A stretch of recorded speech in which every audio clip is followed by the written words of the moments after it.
A veces las ideas nos llegan de golpe. No hacen ruido ni entran con fuerza.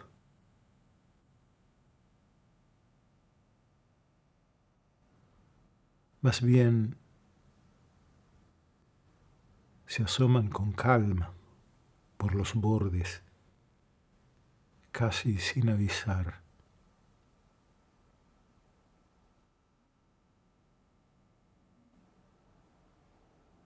Y muchas veces lo más importante no viene en forma de grandes conceptos. No se impone. Llega en silencio y se queda ahí esperando. Como si necesitara que dejemos de pensar tanto para poder mostrarse con claridad.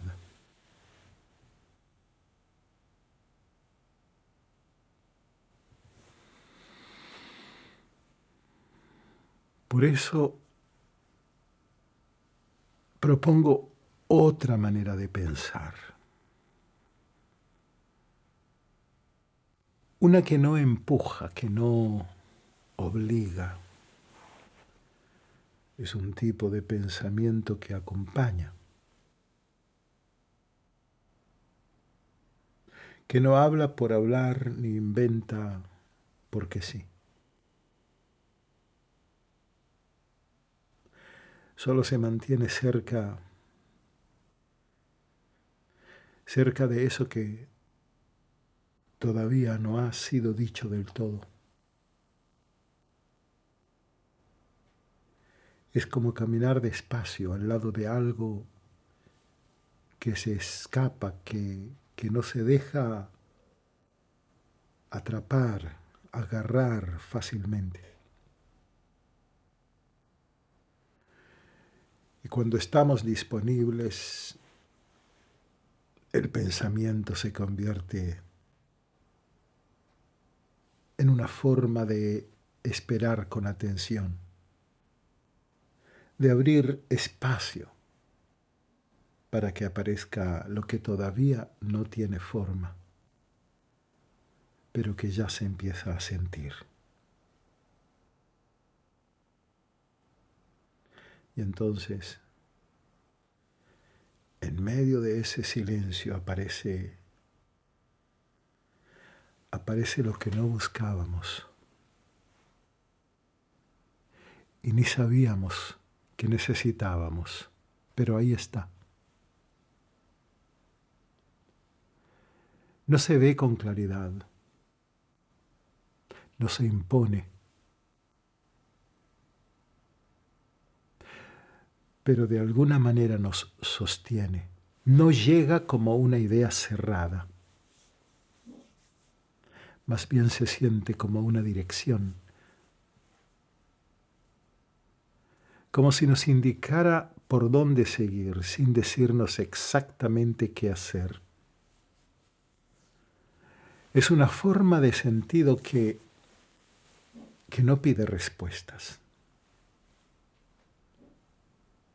Solo quiere ser escuchada. Como una pregunta que sigue ahí, viva, que no se agota. Desde ese lugar nace esta charla. No está pensada para explicar nada en concreto. Tampoco imparte una conclusión. Solo busca ofrecer una pausa, un momento para frenar, un espacio para escuchar, para sentir las ideas, no solo pensarlas, sentirlas, porque a veces lo importante no está solo en lo que las ideas dicen, sino en cómo éstas nos acompañan mientras las pensamos. Todo lo que viene después parte desde ahí. No desde una verdad ya sabida, no desde la autoridad.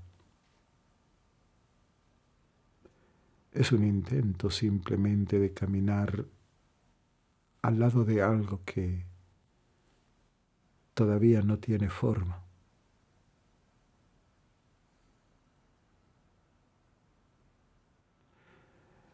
Puede que algunas frases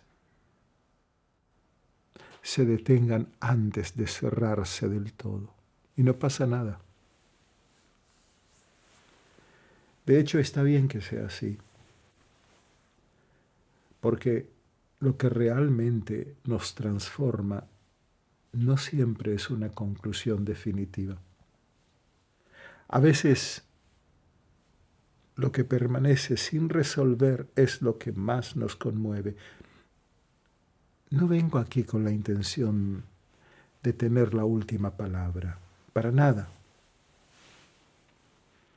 Solo quiero acompañarlos mientras eso que todavía no se ha dicho del todo sigue hablando, a su ritmo, en su tiempo, sin prisas. Y desde ese lugar propongo que caminemos un rato con Edmund Husserl, porque Husserl abrió una vía completamente nueva para pensar lo humano.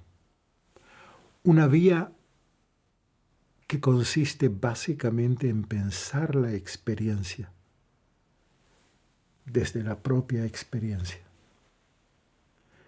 En la historia de la filosofía del siglo XX, su figura es fundamental.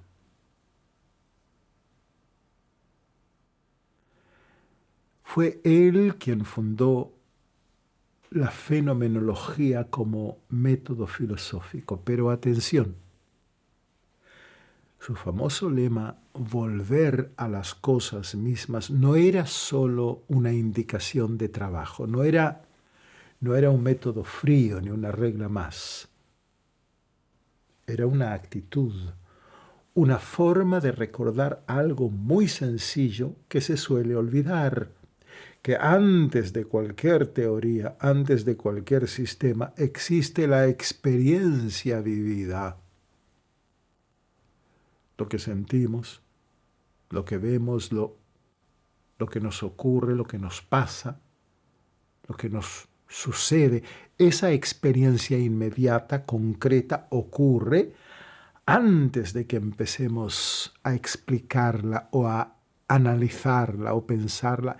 Y justo en el centro de esa experiencia de la que hablábamos antes, hay algo que Husserl no trató de manera explícita ni sistemática, pero que está presente en toda su obra.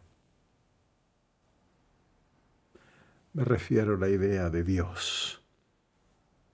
Para él, Dios no es una figura que pueda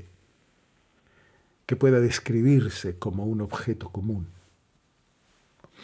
No lo podemos observar ni demostrar como una hipótesis. Dios aparece como un horizonte, como ese fondo que da forma sin hacerse del todo visible, perceptible. Estructura nuestras búsquedas y orienta nuestra conciencia hacia los ideales de verdad, justicia, bondad, plenitud. Son ideales que no llegamos a alcanzar del todo, eso es cierto, pero nunca dejamos de caminar hacia ellos. Y en ese movimiento, algo se transforma en nosotros, nos guía, nos sostiene. Esta manera de entender lo divino no nace con Husserl. Ya estaba presente en otras tradiciones filosóficas.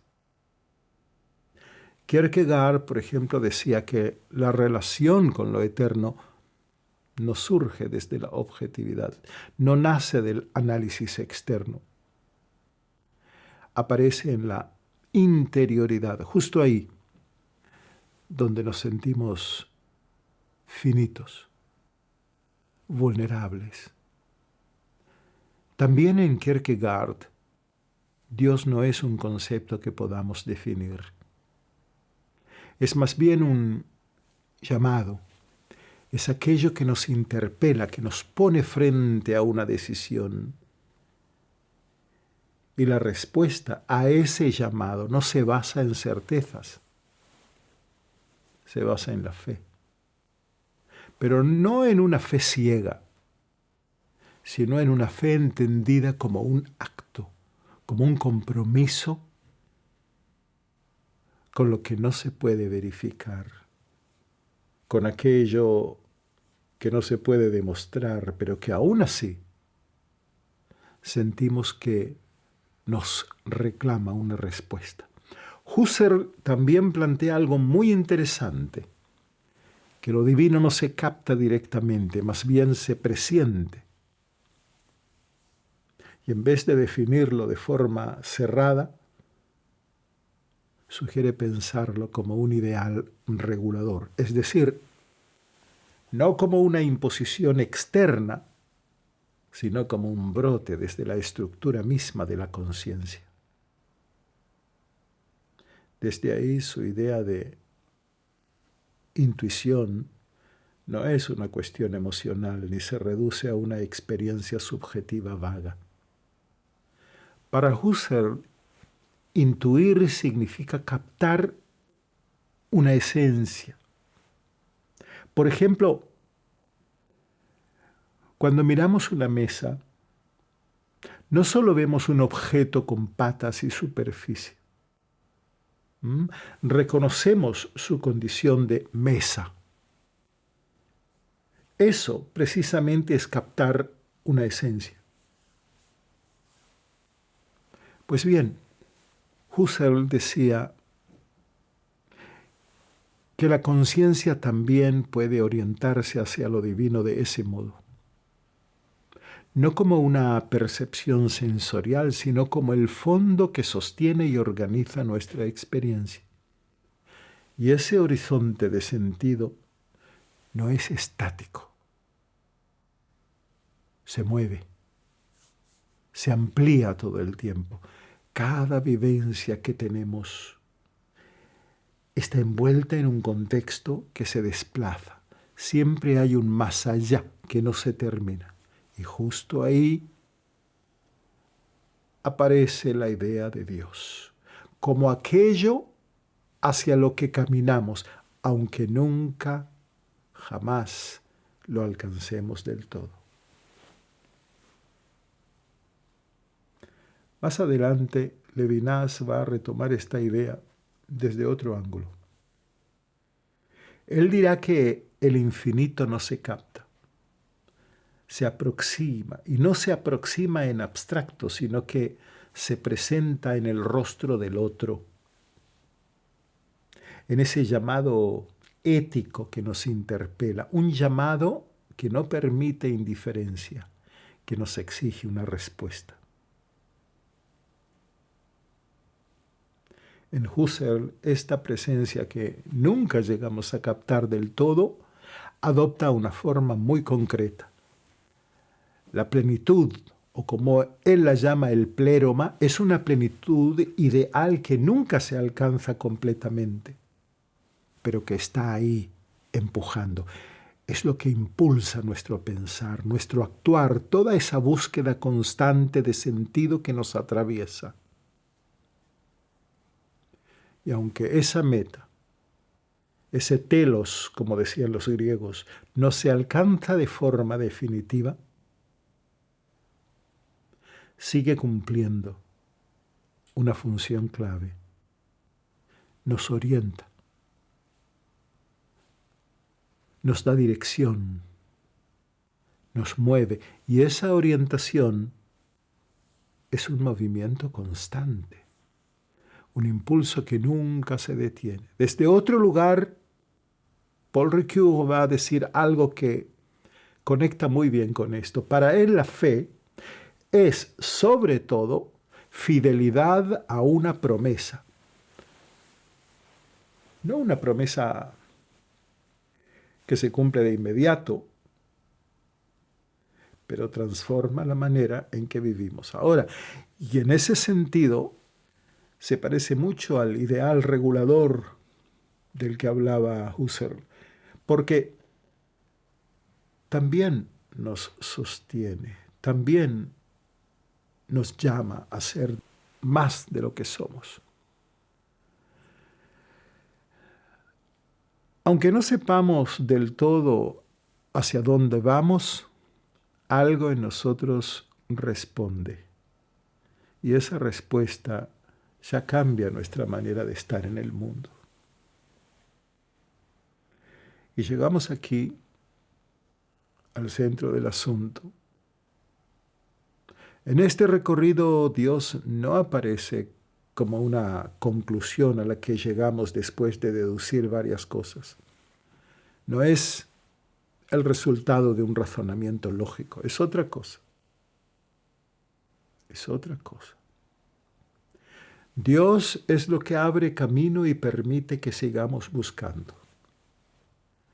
No es una figura rígida, perfectamente definida por una doctrina. Tampoco es una imagen cerrada, es más bien un horizonte, un fondo que da sentido a lo que hacemos, a lo que decimos, a cómo decidimos vivir. No se impone, pero está. Y cuando se deja sentir, nos cambia por dentro, nos transforma por completo desde lo interior. Husserl en esto no pretende cerrar el tema, no lo resuelve ni ofrece respuestas firmes, porque para él la transformación real no viene de las certezas ni de las afirmaciones sólidas.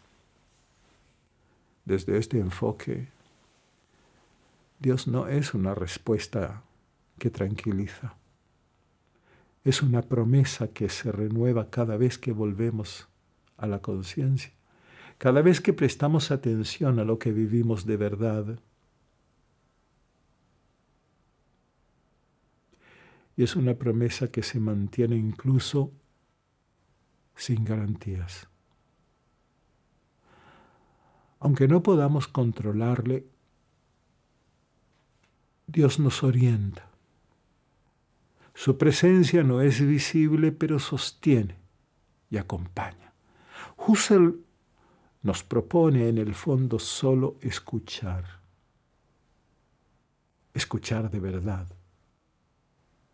No cerrar la pregunta antes de tiempo. Porque mientras la pregunta siga viva, permaneceremos despiertos. La vida no está hecha para respuestas definitivas. Cada paso que damos está siempre en tensión entre lo que somos ahora y lo que todavía podemos llegar a ser. Y esa tensión no es un problema, al contrario, es lo que nos da forma. Porque es justo ahí, en ese ir y venir entre lo que nos limita y lo que nos desborda, donde empieza a dibujarse la libertad. La verdad que nos transforma se deja intuir desde dentro. Aunque no se pueda explicar del todo, se queda con nosotros como una presencia que sigue viva. Lo divino no se impone por la fuerza. Permanece ahí vibrando, llamando, no de forma ruidosa, pero sí constante. Constante. Y si miramos hacia atrás, cada frase que dijimos en esta charla ha sido solo una forma de acompañar el misterio. Cada idea, una manera de acercarnos aproximarnos sin apresurar nada. Cada palabra, una invitación, una forma de decir, sigamos reflexionando. Si bien no hemos llegado a una conclusión cerrada, hemos caminado juntos lo suficiente como para darnos cuenta de algo importante, que el camino sigue, que aún queda mucho por descubrir y que todavía hay preguntas que vale la pena seguir escuchando.